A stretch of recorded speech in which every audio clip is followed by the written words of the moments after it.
ذرا سوچئے، آپ اپنی پوری زندگی ایک ہی کمرے میں قید میں گزار دیں اور پھر ایک دن اچانک آپ کو دنیا کی سب سے بڑی سلطنتوں میں سے ایک کا حکمران بنا دیا جائے۔ جی ہاں، یہ ناقابل یقین کہانی ہے عبد الحمید اول کی، ایک ایسے قیدی کی جو سلطان بنا۔ تو پھر سوال یہ پیدا ہوتا ہے کہ ایک قیدی بھلا اتنی بڑی سلطنت پر حکومت کیسے کر سکتا ہے؟ یہی وہ تضاد ہے، وہ کشمکش ہے جو عبد الحمید کی زندگی اور ان کے دور حکومت کی پوری کہانی بیان کرتی ہے۔ پورے 42 سال، یہ تقریباً آدھی صدی بنتی ہے جو عبد الحمید نے سلطان بننے سے پہلے قید میں گزاری۔ یہ سلطنت عثمانیہ کا ایک عجیب رواج تھا۔ مقصد تو بغاوتوں کو روکنا تھا، لیکن اس کی قیمت ممکنہ حکمرانوں کو اپنی زندگی تنہائی میں گزار کر چکانی پڑتی تھی۔ اچھا، تو یہ نظام تھا کیا؟ اسے قفس یا پنجرہ کہا جاتا تھا۔ یہ شاہی حرم کا ایک حصہ تھا جہاں تخت کے ممکنہ وارثوں کو نظر بند رکھا جاتا تھا۔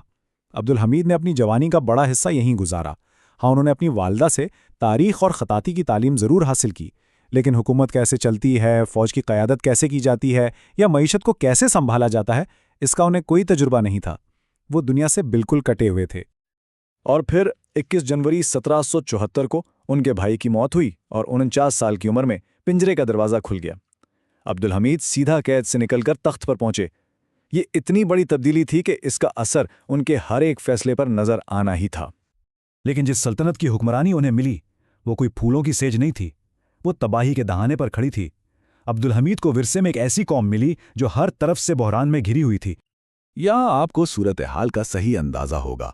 ایک طرف سلطان کی اپنی شخصیت ہے، ایک دیندار امن پسند انسان جس نے اپنی زندگی عبادت میں گزاری، اور دوسری طرف سلطنت کی حقیقت، خزانہ بالکل خالی، روس کے ساتھ ایک تباہ کن جنگ جاری اور ملک بھر میں بغاوتیں۔ یہ دو بالکل الگ دنیایں تھیں جو آپس میں ٹکرا گئیں۔ یہ ان کے اپنے الفاظ ہیں جو مالی بحران کی سنگینی کو ظاہر کرتے ہیں۔ ینیچری یعنی سلطنت کے سب سے خاص سپاہی، انہیں تخت نشینی کا روایتی بونس دینا ایک بہت اہم رسم تھی، لیکن خزانہ اس قدر خالی تھا کہ عبد الحمید یہ بھی نہیں کر سکے۔ حالانکہ وہ خود امن پسند تھے، عبد الحمید کے پاس اس تباہ کن جنگ کو جاری رکھنے کے علاوہ اور کوئی راستہ نہیں تھا جو انہیں ورثے میں ملی تھی۔ اور جنگ کا نتیجہ مکمل تباہی۔ صرف چند مہینوں میں ہی سلطان عثمانیہ کو ایک انتہائی ذلت آمیز معاہدے پر دستخط کرنے پر مجبور کیا گیا۔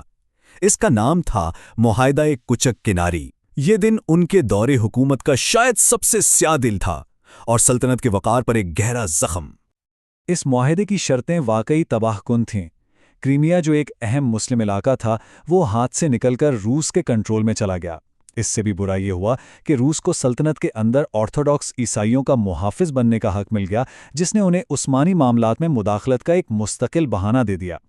اس پر تجارتی حقوق اور استنبول میں چرچ بنانے کی اجازت نے اس ذلت کو اور بڑھا دیا۔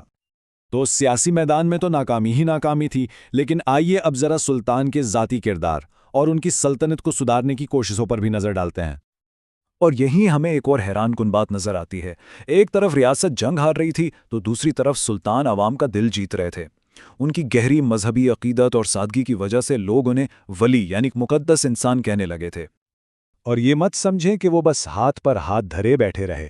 انہوں نے اپنی فوج کو مضبوط کرنے کی پوری کوشش کی۔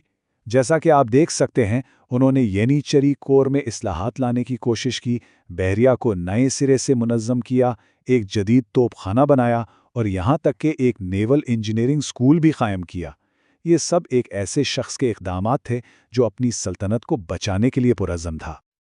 اور ان کا یہ جذبہ صرف فوج تک ہی محدود نہیں تھا۔ جب 1782 میں استنبول میں ایک بہت بڑی آگ لگی تو سلطان خود آگ بجھانے کی کارروائیوں کی قیادت کرنے پہنچ گئے۔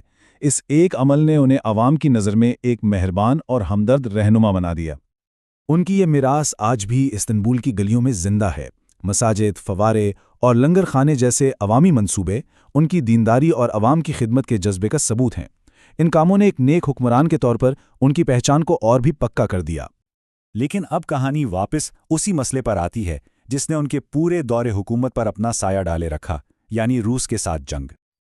بدقسمتی سے امن کا دور زیادہ لمبا نہ چل سکا۔ 1787 میں روس کے ساتھ دوبارہ جنگ چھڑ گئی اور حالات تیزی سے ایک المناک انجام کی طرف بڑھنے لگے۔ 1788 میں اوچاکوف کا اہم قلعہ روسی فوج کے قبضے میں چلا گیا۔ جب اس شکست اور وہاں کے باشندوں کے قتل عام کی خبر سلطان تک پہنچی تو یہ صدمہ ان کے لیے ناقابل برداشت تھا۔ یہ ان کی زندگی کا ایک بہت ہی المناک پہلو ہے۔ ان کا دور حکومت قید سے شروع ہوا تھا اور ایک تباہ کن شکست کی خبر سن کر ختم ہوا۔ ایک امن پسند انسان جو آخر کار جنگ کے مسلسل دباؤ میں ٹوٹ گیا۔ تو آخر میں ہم اسی سوال پر واپس آتے ہیں، عبدالحمید اول کون تھے؟ کیا وہ ایک نیک انسان تھے جو بس غلط وقت میں غلط جگہ پر تھے، یا پھر ایک ایسے رہنما جو تاریخ کے بے رحم دھارے کا مقابلہ نہ کر سکیں؟ ان کی میراث ایک ایسے قیدی کی پیچیدہ کہانی ہے جو ایک ولی صفت مگر المیہ سلطان بنا۔